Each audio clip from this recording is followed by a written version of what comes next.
What is up, guys? Freaking Royal Madman here.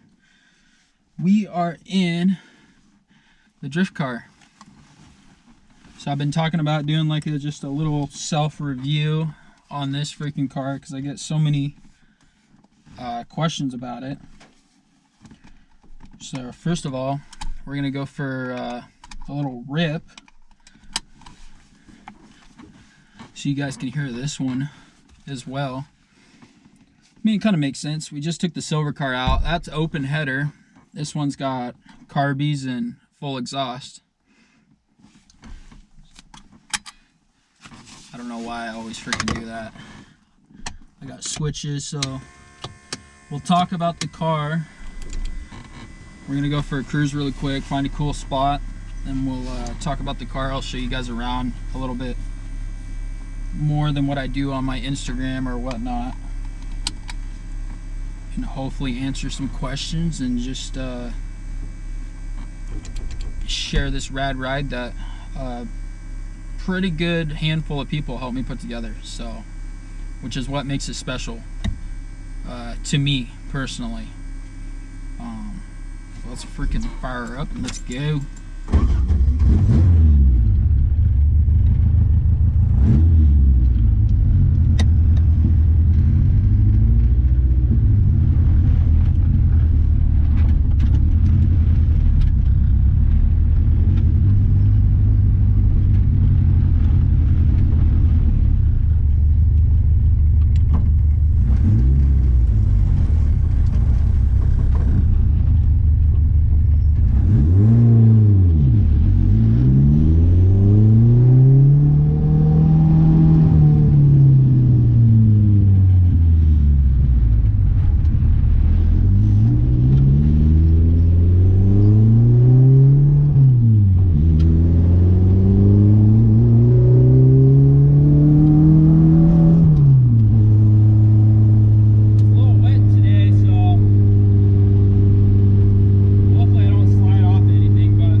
got to a pretty chill spot. Actually a new spot I don't think I've ever seen before. It looks like they just put it in, which is cool. We'll check it out because it looks pretty rad, but we'll do that. So we'll go ahead and talk about it since we're in here and it's quiet. I've had it for quite a handful of years, so give or take like probably like 3.5, 4 years, maybe 5 years. I lost track. I've had it for quite a while. It's a 1983 Toyota Corolla AE71 chassis code. I picked it up for, I think it was about like $800 when I first got it. Bone stock, 4AC, stock wheels. I mean, it was literally a grandma car. It probably got stolen because there's damage on that door that's still there a handful of times from the lady that owned it. It passed away. Some kids got a hold of it, and it had a little bit of rust damage. I bought it for a cruiser because we had the wagon for a couple of years prior to that, and I really wanted a Corolla, especially a 2-door coupe. So anyways, cut it short, I bought this. It's an 83 AE71 Corolla. And drove the heck out of it. I think first thing I did, one of the first things I got was this guy. I hear a lot of comments about this. My Grip Royal. It's one of the first ones when Grip Royal started doing the etching and custom wheels and stuff like that. And I always wanted one. So they're probably one of the first like steering wheel companies I followed like a long time ago, and or it seems like a long time ago. And yeah, I've had it ever since. I mean, cool wheel. It's they're actually dragons with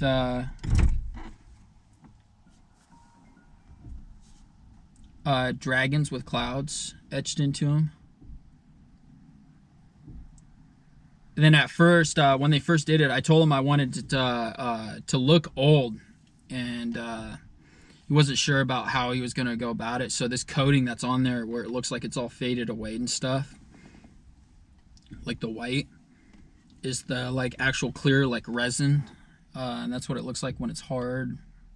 And they sanded it down and has a few nicks here and there. And when he sent me photos of it, he wasn't sure if I was gonna like it. He's like, man, I don't know about this. I was like, it's perfect. So custom, so unique. I haven't really ever seen another one quite like it. Obviously there's dragon flower, there's all kinds of stuff that you can get now, but wheel means a lot to me. It's special to me. Then I got I think I bounced around between a bunch of coilovers and stuff like that. I ended up going with T3, still the same current setup that was on the car. No anticipation at that point in making this necessarily a drift car, just a nice cruiser. And I drove it around like that for I think a year and a half. Hopped up the 4ACE, yada yada yada, so on and so forth. But that's kind of the short story. Picked it up dirt cheap. It's a fun little car. I've had it for quite a long time, and yeah, we'll go around. I'll go ahead and actually show you guys the interior since we're in here. All right, well, I guess I'll show you guys around the interior of the car. We'll check that out first. It's pretty simple, pretty basic. So one of the other things that I bought a long time ago, I've had with me for quite a bit, is my seat. It's an old Invictus seat, carbon fiber. Not really anything too fancy. I got a super good deal on it because it has a messed up weave in it, which I believe is down here, so you can't even really see it. And to go along with the seats, Buddy Club, low mount rails. At the time, I didn't have a swap pedal, so this car was also an automatic, so I had to do the swap for it. So I'm running a Willwood clutch slave and a Willwood, just universal pedal there. I made this. This is probably one of the first things that I made, which is just a plate out of aluminum. I really was inspired by like the old school like rally stuff. So this has basically everything that runs, like my fans, the motor, my MSD, the ignition system. That is all here. So I got the black, everything down at the bottom is all my grounds, everything at the top is all power, and then the relays and then all the fuses and stuff for the switches are hidden in the back, which is pretty neat. So it's basically just like a loop concept. Like I said, I was inspired by like some rally stuff, like old school rally stuff. So pretty simple, pretty cool. I think it's cool. Tall shift handle. So the reason why I don't run a short shifter in this car, we'll jump ahead to me setting it up for a drift car. I started watching like free running 88 or 86 before he started like a bunch of his English stuff, and I did a bunch of translating and stuff like that from other videos too. When I got into drifting, I found out I only had like T50s and stuff like that. Those were the only transmissions at the time that I knew about, and guys were drifting them in Japan. So I wanted a tall T3 short shifter, but then I realized, come find out, the transmissions, the T50s, are made out of brass. So to make sure you don't bust gears and stuff like that, a lot of the guys, they just run stock shifters and then a Cusco brass bushing, and then they upgrade the shifter ball bushings so it just feels tighter. So it feels like a short shifter, it just doesn't throw short like a short shifter. But I beat on this car, never had a problem, and to be honest, it doesn't really bug me that it's not a short shifter. Stock carpet, all stock dash. It was uncracked when I first got it, and then this stuff happened. Still not that bad, it looks pretty good. 88.6 passenger seat. Rear seats out of a donor car that at Jamin_Pacific Northwest actually bought as a parts car. I actually got these seats out of the car before I even met him, which is just crazy. He was just pretty much parting the rest of the stuff out. So I grabbed these seats, cleaned them up, threw them in here. I have the rear pocket cards. Currently, they're just not in.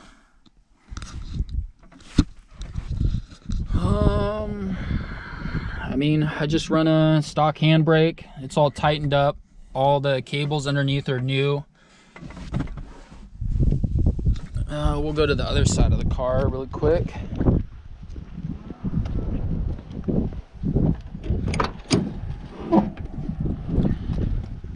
Fire extinguisher, I think, is a must.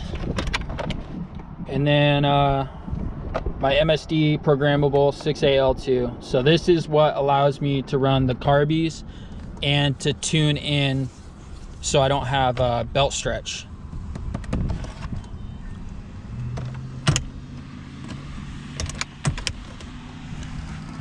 Pretty basic inside, nothing special. You can tell I drive this car every single day back and forth to work. This is my current daily. This was my daughter, my youngest kids.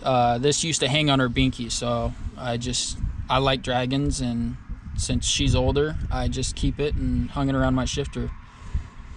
I got a water temp gauge, oil pressure gauge, and then I have an AEM fuel ratio. This is a shift light that doesn't currently work. Probably never gonna take it out.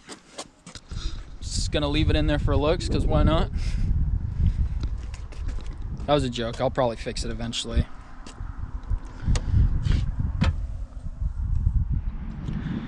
So we'll go ahead and we'll start with I guess the outside of the car, which is pretty basic. There's not too much done to it. So So I've been through a handful of wheels. 15, I've had 15 by 8s, 0 offset, rotor grids, the rotors that are currently on the silver car. Smaller, what, 6.5 or 6 wide Supras. Currently I have, I believe it's 185 55 R14 Federal tires on, what is it, 14 by 7 -8 offset Celica Super wheels. Factory OEM Toyota nuts for the Celica Supra. Now this car, like I said, it was actually, it would have been a brick front, so it has, Darren is probably going to beat my butt on this, but I'm pretty sure it's 1981 hood, upper and lower valence, and then 1980 fenders. And I could be wrong, but anyways, this is somewhere between the year 1980 and 1981 combination of the front fender swap. So basically, shortly after I got the quads, I started collecting all the front end pieces. So everything on the front end is between the years 1980 and 1981. I got bash bars, which came in a trade deal that I got with the other car. Those are made by Level Ride Concepts, which, sad to say, I don't think anymore he actually makes stuff. My little fog lights down here are actually just tinted and turned into turn signals. And then my bottom lip also came in a trade deal, which is off a Volvo wagon, I think the GL. I can't exactly tell you which model, but it's one of the earlier Volvo wagons, or about the 80s. I think it's about the 80s, probably similar year to this actual car. I cut the center section out of it like you would anything else, and trimmed up the top and, you know, made it fit. Not really anything too crazy, but it does look pretty cool.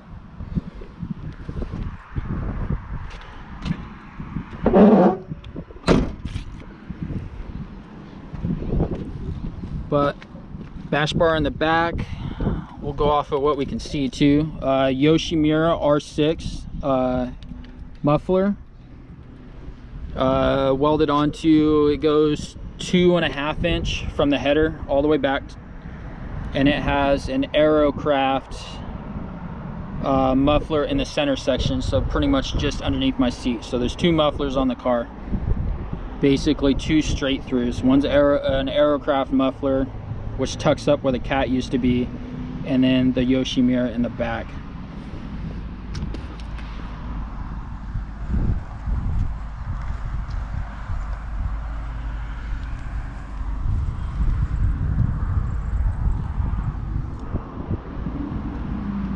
So we'll go ahead and we'll look in the trunk.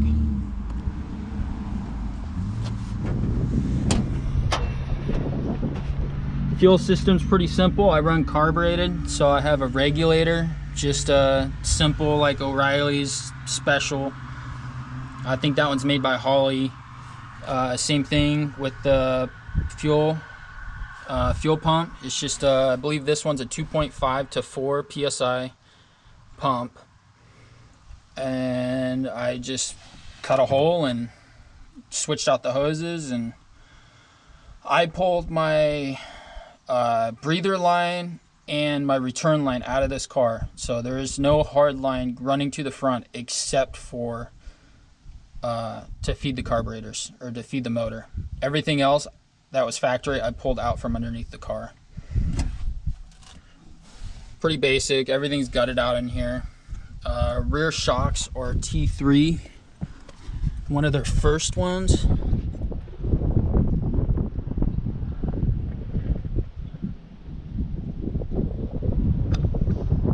Looks like I caught a bush under there. Give you a little peek at the exhaust.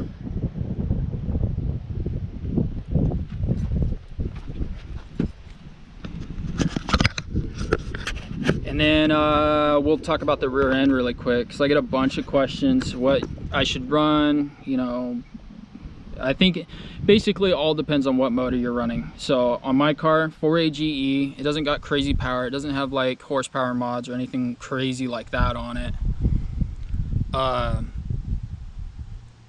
Yet again, watching JDM videos or Japanese videos on YouTube, yada yada yada.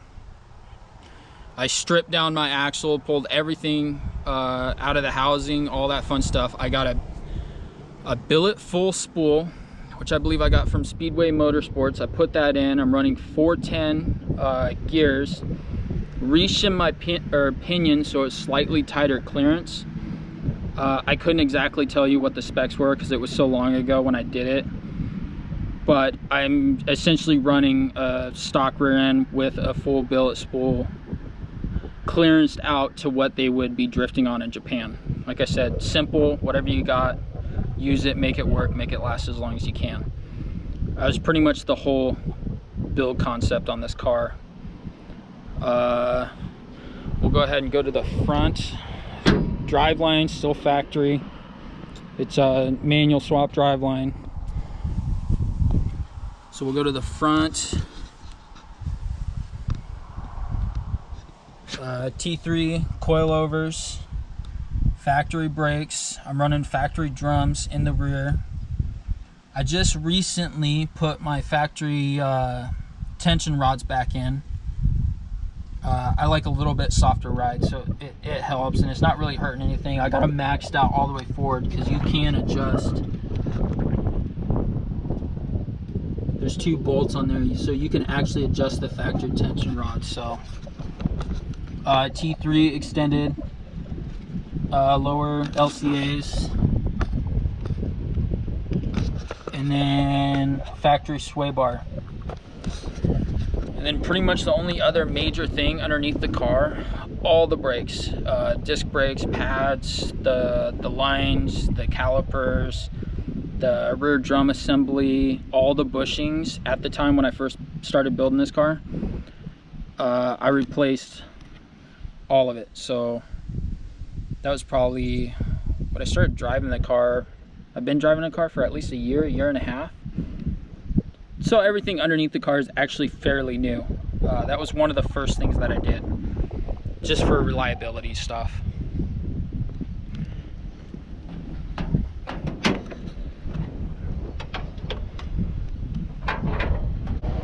Now I do drive this car freaking every single day, like I was saying, so even though it looks like it's specced out like super crazy,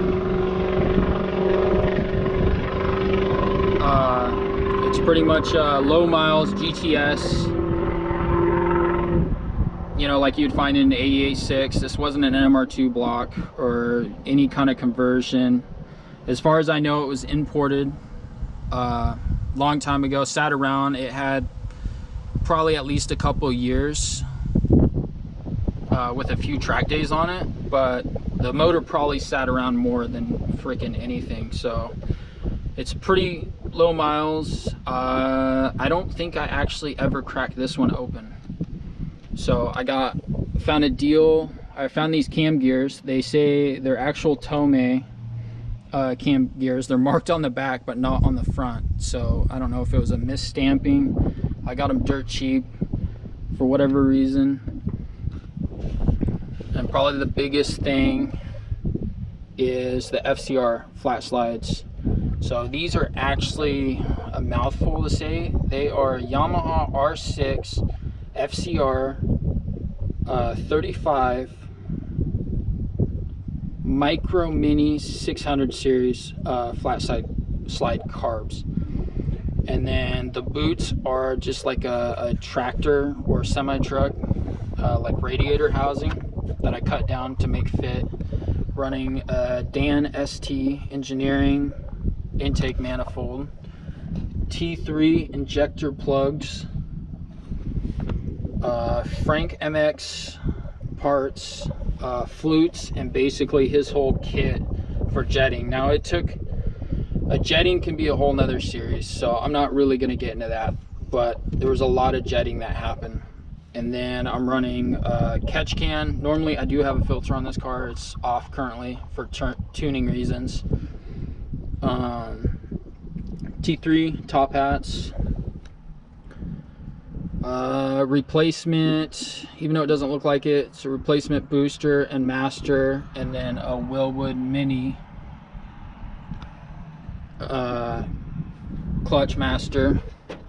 Recent upgrades are the polyurethane motor mounts, factory AE86 mounts.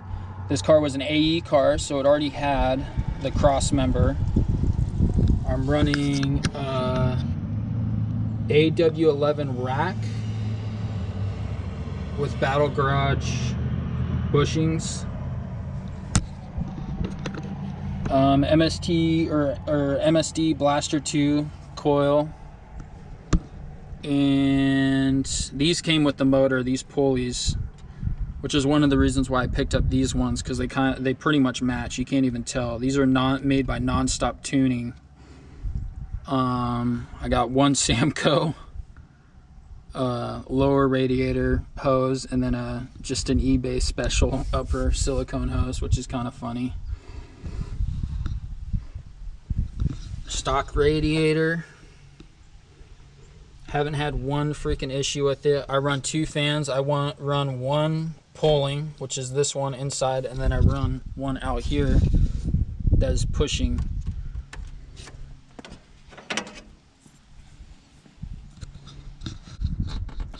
But yeah, guys, pretty much that's my car in a nutshell. It's cool looking. I guess it looks a little bit different. It's a little unique, but I love it to death. I'm super thrilled that you guys enjoy it, and I hope it, motivates you guys out there. A lot of this stuff was done on a budget and help with friends. Like, we'll talk about that really quick. The biggest thing, like, emotionally, that makes this car like super special for me is just, the people you meet along the way. Like Mike over at Grip World, freaking awesome freaking dude, amazing wheels. I never thought I'd be able to, talk to somebody and, have them freaking make me a custom wheel, exactly how I wanted. That's why this thing is so special to me. And then I talked the carb stuff, Frank MX Motorsports. He's all the way in the Netherlands. He helped me out a bunch with getting jets and sizing and, giving me a rundown on kind of how they work. And he didn't even have to. He does all MX, like, motorcycle stuff. And, I was explaining to him my situation, what I was doing, and he was happy to help and pass down his knowledge, which is awesome. I met people like Driftcarollas, helping me out with the silver car. With this car, Jamin, at Jamin_Pacific Northwest, go check him out. He wanted some help because he was working on a different drift build, his E30, and he just got a Corolla, and he didn't know of a bunch of us at the time. And I helped him with his blue 1UZ build, and in return, he did a bunch of the tuning on this. If it wasn't for him, this car wouldn't be running this good. Like, I promise you guys that. It is a lot of work, and there's a lot of knowledge that you need to have that I didn't have at the time. I do now, thanks to him. So at Jamin_Pacific Northwest, thank you. Thanks for being my friend. Meeting J Slide 88, or Jordan. Some of you may know. Seeing him and what he was doing with his cage car at the time, which I currently now own, kind of really pushed me towards, like, drifting. I knew about drifting. I wanted to drift, but I wasn't quite there yet. So I want to thank him for getting me into it. Darren, for being a freaking awesome friend. He's helped me out, do this or working on this, changing my plugs, working on his car. He helped me swap the motor, pushed me to swap the motor, the other 4A GE car. But yeah, I mean, the thing that makes this car special is just all the hands that's touched it, and everybody that's motivated me and helped me along the way. So it means a lot. It means a lot that all you guys are supporting me and willing to take the time and check out my nonsense, and it's super rad. But before I say peace out, we'll get some side shots for y'all.